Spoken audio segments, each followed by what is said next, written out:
The life cycle of a typical pine.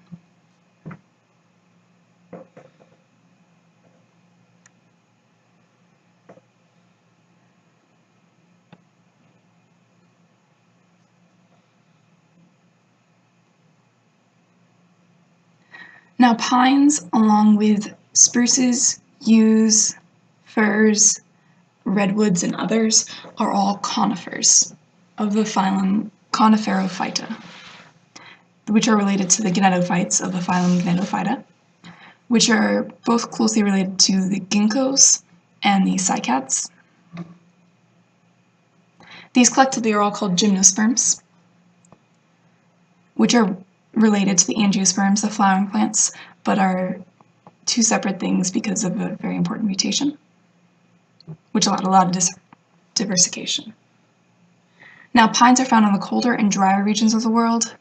They are sources of important economic products such as timber.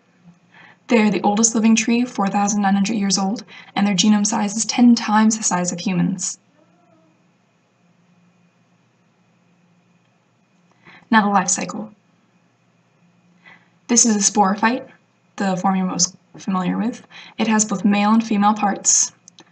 The female has very large cones, and the male has very small cones. They're kind of orangish, which are called the pollen-bearing cone, and the female's is called the ovulate cone.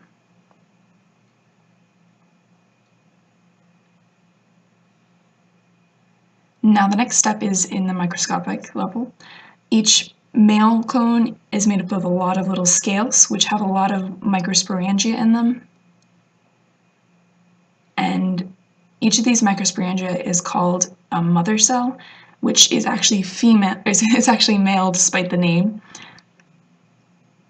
And it is called this because it goes through meiosis, from diploid to haploid, to produce 4 different microspores.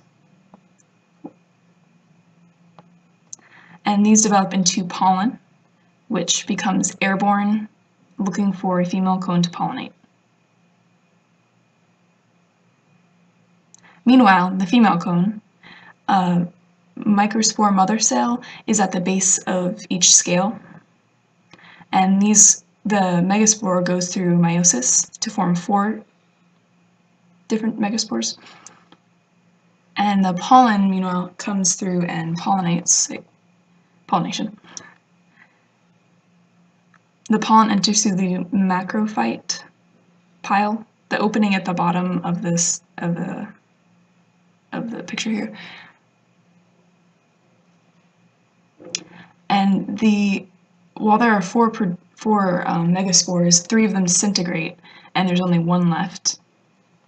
But that one goes through mitosis, so there are then 2.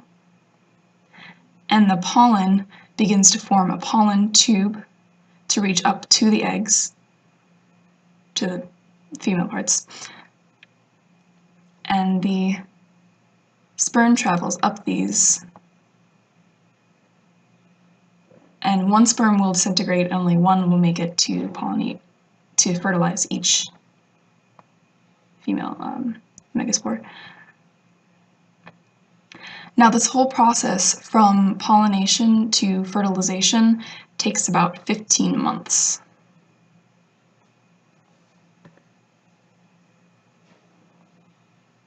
And the end product is these seeds. The integument layer will become the seed coat. It was shown earlier. And these seeds will become airborne until they eventually land in the dirt, hopefully, where they will germinate after a lot more mitosis and become a seedling.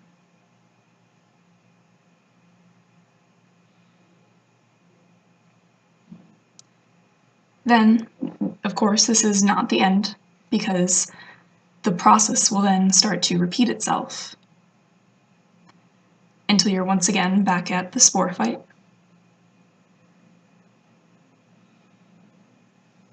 And thank you for watching this video.